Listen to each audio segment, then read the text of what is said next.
He'll soon be closing the door to the TARDIS, and we know who will be playing the next Doctor. But before he regenerates, the Time Lord has a few special episodes to treat his fans, and they begin tonight. Yes, David Tennant is with us this morning. We'll speak to him in just a moment. How are you, David? Very good, thank you very much. Yes. What a treat for us. Saturday morning, the show's on tonight, and you're here now. What a treat for me to be here. Well, we're all happy then.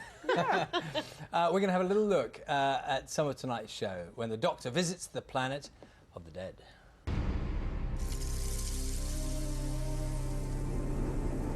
Hold on!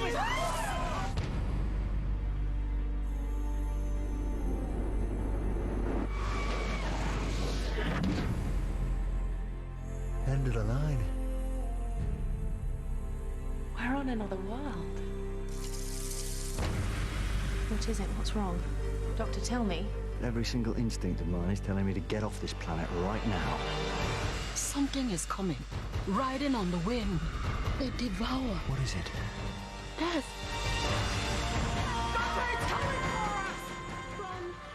Wow, look at that. Good, huh? What a setting. Where were you? We were in Dubai, actually, in the deserts of Dubai. And is it on a planet? It's a planet on the other side of the universe, yes. Excellent. And double-decker bus is there? Double-decker bus, which we had to ship out, yes. Obviously, quite a few weeks in advance. You don't get many London Routemaster buses in the United Arab Emirates. Not so good on the sand. No, no. So we shipped it out about 2 months early. But you'll have seen there, it's a bit knackered. No. It was being taken off the container boat, and they dropped a container carton on top of it and smashed it up. No, even though the location was quite glamorous, and I'm sure you've got lots of stories, so many people have been texting and emailing in, saying that they are going to really miss you as the Doctor. Oh, well, that's very I don't know nice. what you want to say to them right now, and how was it an emotional time filming the last? Well, we're still filming them. I'm filming my finale story right now. Actually, we're right in the middle of it, so we've still got a good few weeks to go. Have you cried? Have you got emotional?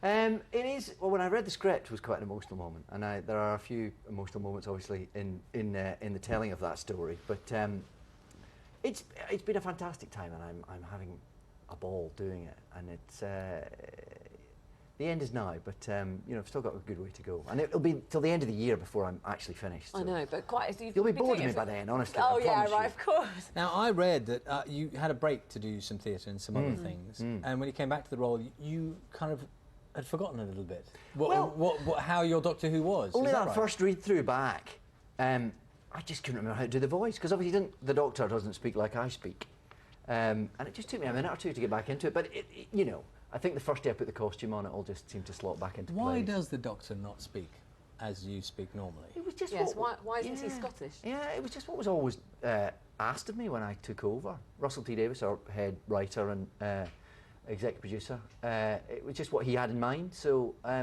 never really thought about it. Yeah, we've had people asking why he's Scottish, why he isn't Scottish, and with the accent. Have you found that difficult, or do you now just slip back into it? I kind of slip into it fairly. I mean, it's been 4 years now, so it's fairly second nature. Yeah. Lots of snogging you've done. There was a lots. well, no, we saw it there, Not didn't we? lots. More. I'm trying to think now. I don't remember any of the previous More than Doctor John Who's. Pertwee did. Yes, a lot more than John Pertwee. Yes. How come? I can't help it if the ladies of the universe are flinging themselves at me. Can I? It's not. You know, it's just part of the job I have to. It's usually not. No. It's usually not a sexual thing with the Doctor. He's a fairly asexual character. So what's with the kissing then? Well, either it's a genetic transfer, as it was once, or you know, these women just can't quite help themselves. But you know, don't sparing know. your blushes. I mean, the reality is that all those previous Doctor Who's were not in any way sex symbols, were they? They were interesting characters, quirky, funny. People liked them. But you have changed that, haven't you? Oh, that. Okay, you're not going to answer that. No. Well, let me give you a more specific question. Pete in Surrey wants to know, who was the best kisser for you, Billy Piper or Kylie Minogue? Or you can pick another one if the name isn't there. I mean, can you imagine the trouble I'd get into if I answered that question? I think it's only fair that you answer your fans' questions. I think it's only gentlemanly for me to say they were both equally good in very different ways. Oh, very Okay, good. let me help you out. Robert from Swindon wants to know a more practical one. Out of all the creatures that you and your past selves have encountered, what or who was the scariest? You see, I don't like to pick favourites like that. I think they're all, you know, they're all exciting and scary and thrilling. And the scariest is whatever you find scariest. What it's very subjective, isn't it? What makes us frightened? What do you find scary in real life? I'm not a fan of a rodent. Right. I don't like a rodent. No, nobody likes rodents, really. Tell me, do you get a lot of... I mean, you must get loads of people, kids come up to you, and are you able to go out in public and sort of be normal without people coming up and saying, oh, it's the doctor, do you get a lot of that? You must do. Yeah, a fair bit, but you get used to going certain places and, doing things in a certain way, I suppose. Life does have to be adapted to slightly, I suppose. When something there like is a this kind of a hits, unique buzz about Doctor Who, isn't there? Particularly at the moment. I mean, even in this place this morning, and it isn't true of many people that someone coming in and people get excited. Well, Gordon Brown doesn't get that when he arrives, no? Well, now Not quite the same way. probably not quite the same reaction, really. I mean, obviously a different thing, but.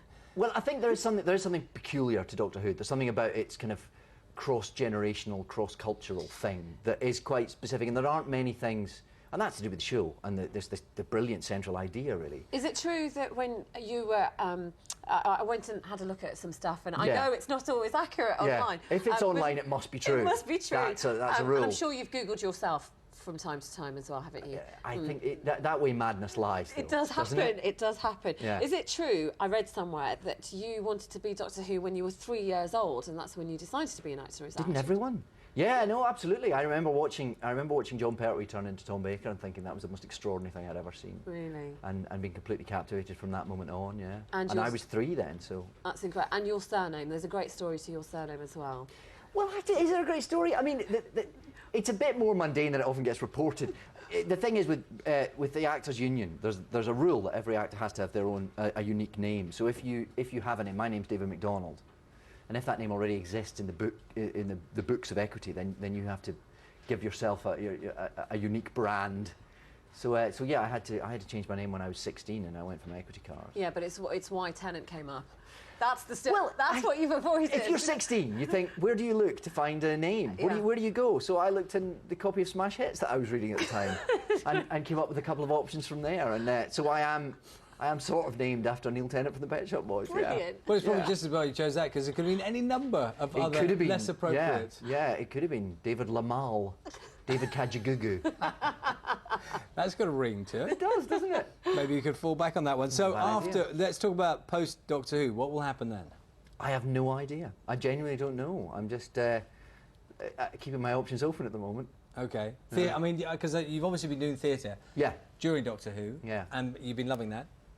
Yeah, that was great. And kind of that's more what I've done, really. That's sort of more my default way of being in the theatre, really. The whole telly thing's been quite a recent, the last few years thing for me. So I'm sure there'll be some more theatre at some point in the future. And can you give us any clues about the end of your Doctor Who run and the regeneration and the new Doctor Who? Can you tell us anything about that? No. Okay. Because that's the fun of it, isn't it? We're filming them at the moment. They are some of the best scripts we've ever had. It's very exciting. There's some amazing guest stars, some of whom, we've been pictured. We've been filming on the streets of Cardiff this week, and some of our guest stars have already been leaked. There are some even bigger ones that people don't know about yet. It's very exciting. And the what new about, Doctor Who? Yeah. Matt Smith takes over. I think he starts filming in July, although you won't see any of his stuff till next year. And have you had conversations with him, or have you deliberately? No, we've had a chat, and I'm sure we will again. But he's very excited. I think he's a great choice, and he's very up for it and ready to go. What advice have you got for him? I mean, like, you've spent 5 years playing Doctor Who. Probably four really. But I don't think you can give anyone advice about stuff like that, can you? I think you've just got to. It's such a unique, mad time of life that he's got coming. I think he'll probably just have to experience it for himself. Is he braced for it? I think he is. Yeah. And there's a lot of great people around him. So. Are you planning on fine. nicking anything off the set? Not really. It's quite well nailed down. You know what I mean? Really? Those props are worth quite a lot of money, and of course the series carries on, so I can't exactly take it with me. It's great that it's been reinvented the way it has, isn't it? I mean, it seems to have happened so quickly.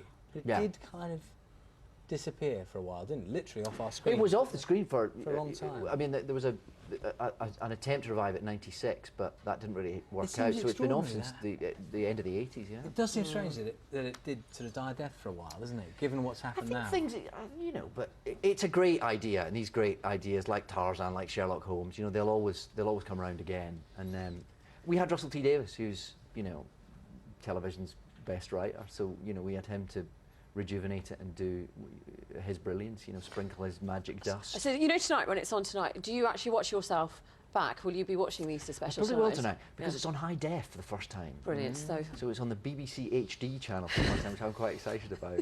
We're done for time now, but you're doing some radio, aren't you, this morning? I'm hosting Jonathan Ross's show. He's off for Easter, so Catherine Tate and I are going to try and be DJs for 3 hours from 10 o'clock, which is... that could go wrong. That could all go... It's but all a live. challenge. We'll be just play careful. another record. Yeah, no, it'd be brilliant. What time is that? 10 o'clock, Radio 2. It's right there now. Brilliant. Thank But you very much. 6:45 tonight on BBC One and BBC HD. You probably want to watch that. It's... Lovely to see you here today. Thank well, you. definitely. Thanks I was for gonna having say, me. It's David BBC Tennant today, isn't it? Thank you really? very much. Thank you very much. Doctor Who, The Planet of the Dead is on BBC One tonight, as David said, at 6:45 this evening. Time